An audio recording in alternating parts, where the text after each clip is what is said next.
अब दोस्तों बात करते हैं एलिजिबिलिटी क्राइटेरिया की। अगर आपको आईसीआईसीआई बैंक से लोन लेना है तो क्या क्या एलिजिबिलिटी क्राइटेरिया है उसके बारे में आपको बता देते हैं। अगर बात करें एज फैक्टर की तो यहाँ पर कम से कम आपकी उम्र 23 साल होनी चाहिए, मैक्सिमम आप 58 ईयर के हो सकते हैं। अगर आप जॉब करते हैं तो यही वाला एज का क्राइटेरिया यहाँ पर एप्लीकेबल होगा। अगर बात करें सैलरी की तो आपकी इनकम जो है 30 या 30,000 से ऊपर होनी चाहिए। तो यहाँ पर 30-35 हज़ार अगर आपकी सैलरी है तो आप बड़े आराम से इस बैंक के थ्रू आप लोन ले सकते हैं। आईसीआईसीआई बैंक जो है आपको डेफिनेटली लोन प्रोवाइड करेगा।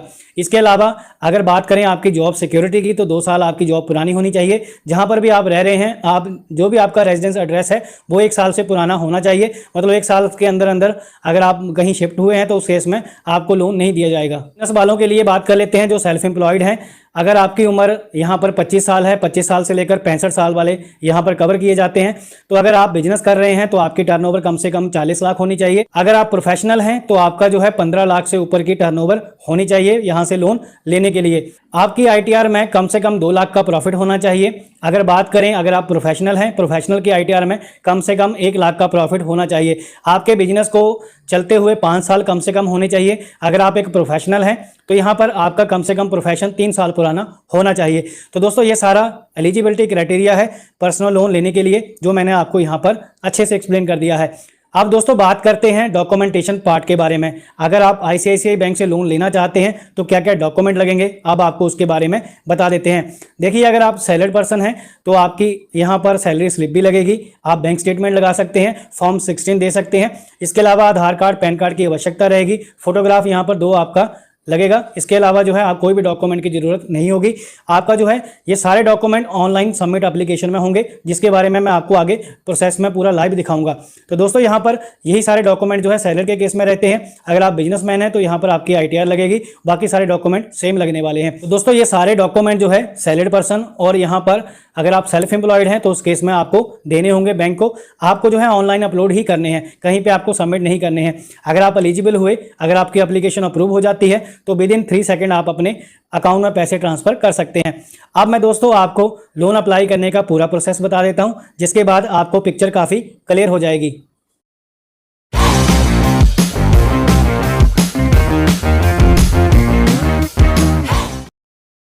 दोस्तों हमारे वीडियो की डिस्क्रिप्शन बॉक्स में आपको लोन अप्लाई करने का लिंक मिल जाएगा।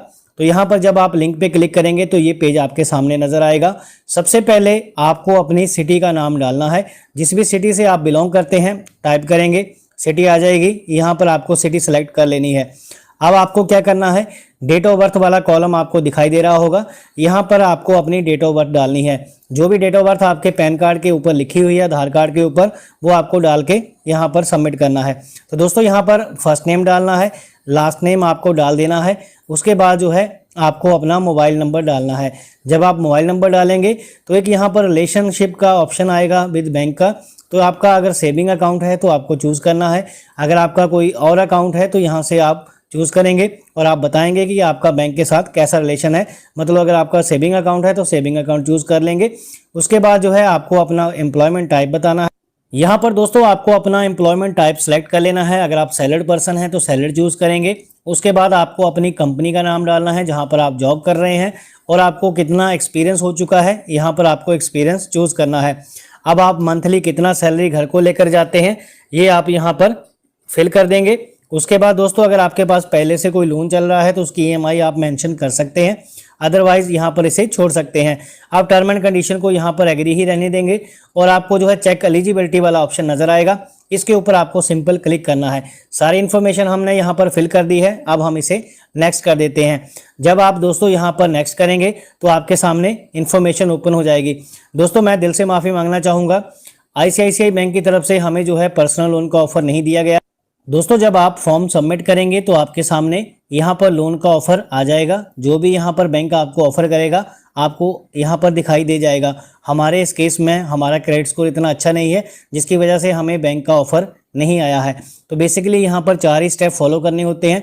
दूसरे पेज के ऊपर हम पहुँच गए हैं, 2 स्टेप और रह गए हैं, डॉक्यूमेंट अपलोड करने हैं और लोन जो है आपका तुरंत बैंक खाते में आ जाएगा।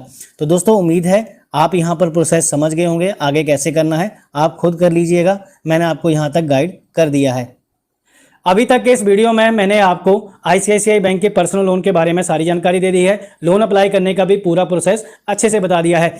अब लास्ट में एक ही क्वेश्चन बचता है कि क्या आपको आईसीआईसीआई बैंक से लोन लेना चाहिए या नहीं। चलिए आपको अपना ओपिनियन बता देते हैं। ओपिनियन के तौर पर मैं यही कहना चाहूंगा, अगर आपको बड़ी अमाउंट की जरूरत है, बड़ी अमाउंट का आपको पर्सनल लोन चाहिए, तो आप बैंक के साथ जा सकते हैं, आपको कोई दिक्कत परेशानी नहीं होगी। अगर आपके पास डॉक्यूमेंट अच्छे खासे हैं, आपका इनकम का सोर्स अच्छा है और आपका सिबिल स्कोर भी अच्छा है, तो आप यहां पर पूरे 25 लाख रुपए तक का पर्सनल लोन ले सकते हैं। मैक्सिमम आपको 6